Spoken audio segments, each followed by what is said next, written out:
श्री कृष्ण गोविंद हरे मुरारी, हे नाथ नारायण वासुदेवा। भक्तों, जब पृथ्वी पर अधर्म बढ़ता है, जब मनुष्य दुख और निराशा से घिर जाता है, तब भगवान अपने किसी न किसी दिव्य स्वरूप से भक्तों का कल्याण अवश्य करते हैं। और उन्हीं दिव्य कृपाओं में से एक है पवित्र पुरुषोत्तम मास। जय श्री राधे कृष्ण। आज हम प्रवेश करने जा रहे हैं पुरुषोत्तम मास के दूसरे दिन के दूसरे अध्याय में। दूसरे अध्याय की उस अलौकिक कथा में जहाँ भगवान विष्णु एक अपमानित और दुखी मलमास को अपना नाम देकर संपूर्ण संसार में पूजनीय बना देते हैं। सूत जी बोले, हे ऋषियों, मैं श्री सुखदेव के मुख से राजा परीक्षित को श्रीमद् भागवत की परम मोक्ष वाली कथा को सुनकर और राजा को मोक्ष की प्राप्ति देखकर उनकी कृपा से यहाँ आया हूँ, जहाँ आप सब दीक्षित ब्राह्मण के धर्म यज्ञ कार्य में प्रयत्नशील लोगों का दर्शन कृतार्थ हो गया है। ऋषिगण बोले, हे सूत जी, अन्य अन्य बातों को छोड़कर आप हमें वेद व्यास के मुख से सुनी हुई अपूर्व कथा सुनाइए, जो सार का भी सार है, महाश्रेष्ठ है तथा आत्मा को प्रसन्न करने वाली है, अमृत को प्रदान करने वाली उत्तम पुण्यदायिनी कथा है, उसका पान कराइए। सूत जी बोले, हे ऋषियों, मेरा अहोभाग्य कि आपने मुझसे यहाँ गूढ़ अमृत कथा को पूछा। अब मुझे जो कुछ ज्ञान है उसके अनुसार जैसा व्यास जी के मुख से सुना है वह सब आपको सुनाता हूँ। एक समय नारद जी नर और नारायण के आश्रम पहुँचे। वहाँ बहुत से सिद्ध देवता और तपस्वी भी रहते थे। वहाँ बेर, रुद्राक्ष, आंवले, बिल्व, आम, आम्रतक, कपित, जम्बू, कदम आदि के अनेक प्रकार के वृक्ष लगे हुए थे। वहाँ भगवान विष्णु के चरणों से द्रवीभूत गंगा और अलकनंदा भी बह रही थी। वहीं महामुनि नारद जी लोक चिंतन करते हुए जा पहुँचे। पर ब्रह्म में मन लगाए हुए जितेंद्र नारद जी के संपूर्ण शरीर से प्रभा छिटक रही थी।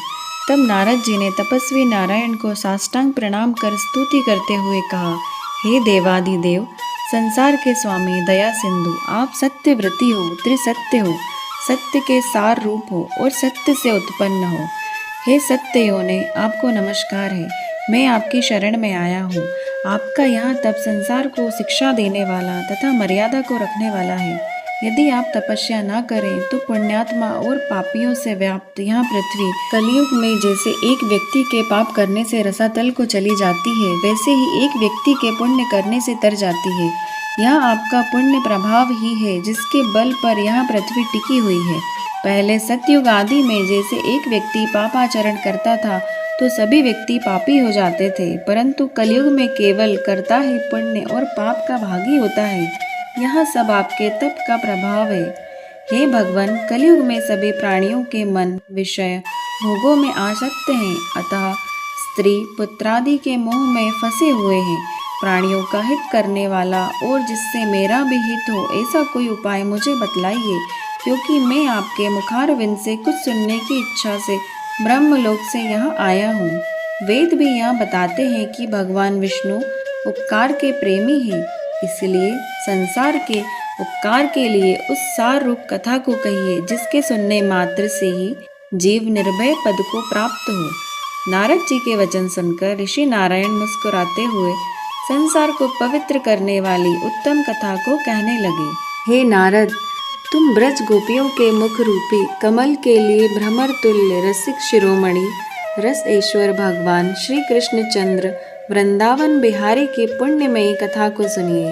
हे वत्स, जो संसार की पल भर में रचना करने में समर्थ हैं, उनके कामों का वर्णन कोई नहीं कर सकता। इस संसार के सार रूप भगवान के अगम्य चरित्र को तुम भी भली प्रकार से जानते हो, जो वाणी से भी परे है। तो भी मैं तुम्हारे सामने पुरुषोत्तम भगवान के दारिद्र्य एवं वैधव्य को दूर करने वाले उत्तम कीर्ति और पुत्र तथा मोक्ष देने वाले अद्भुत महात्म्य का वर्णन करता हूँ। नारद जी बोले, हे भगवान, यह पुरुषोत्तम नाम के कौन से देवता हैं, उनका क्या महात्म्य है, यह सब मुझे विस्तार से बतलाइए।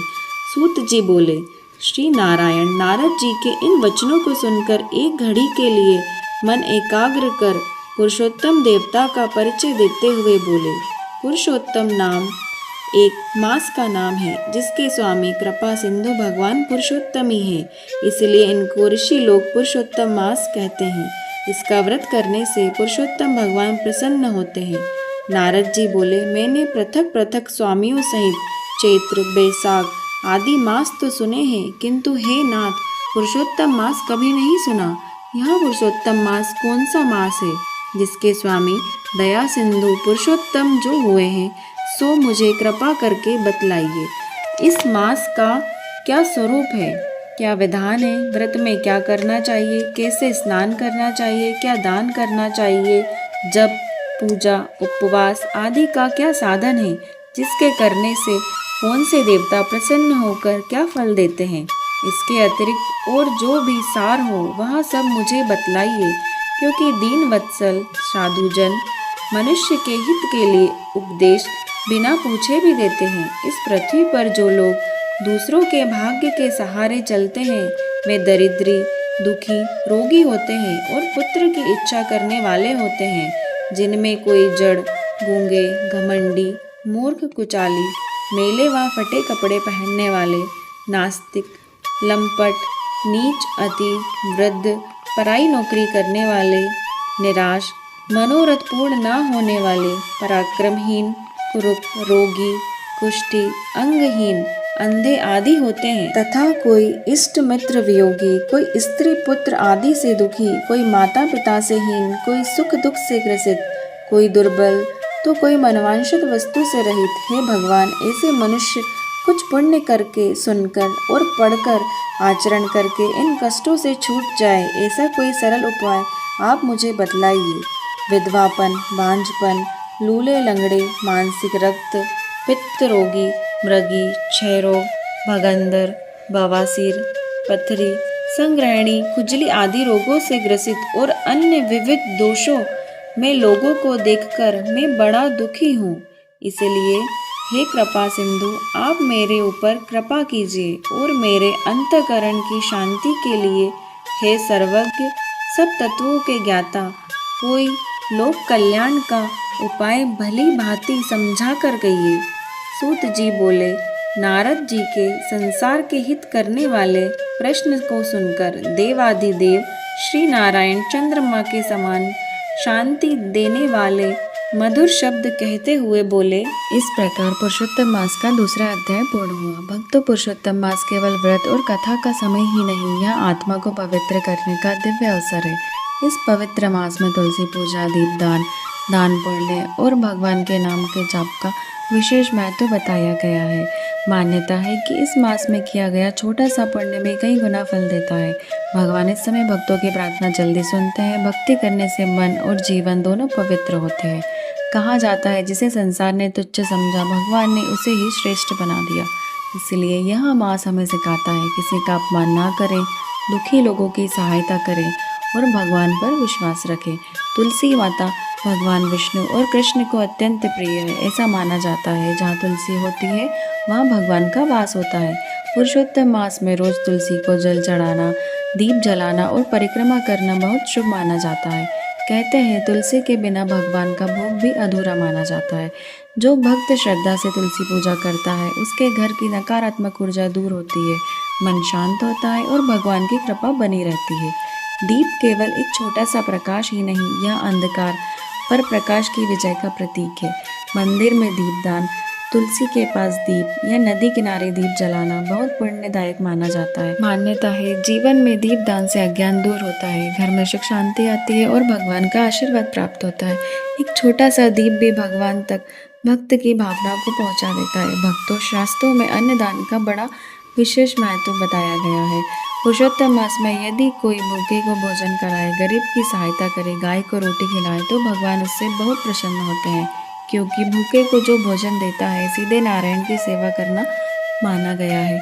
इस मास में ओम नमो भगवते वासुदेवाय, हरे कृष्ण हरे राम, राधे कृष्ण जैसे मंत्रों का जाप अत्यंत शुभ है। कहा जाता है, कलयुग में भगवान का नाम ही सबसे बड़ा सहारा है। भक्तों, पुरुषोत्तम मास हमें केवल पूजा नहीं सिखाता, यह सिखाता है विनम्रता, दया, सेवा और भगवान पर अटूट विश्वास। यदि सच्चे मन से तुलसी पूजा, दीपदान और भगवान का स्मरण किया जाए, तो जीवन का अंधकार धीरे धीरे दूर होने लगता है। तो बोलिए जय पुरुषोत्तम भगवान, राधे राधे। अगले अध्याय की कथा आपको इसी चैनल पर उपलब्ध हो जाएगी। यदि आपको वीडियो पसंद आया हो तो चैनल को सब्सक्राइब करें, वीडियो को लाइक और शेयर करना ना भूलें।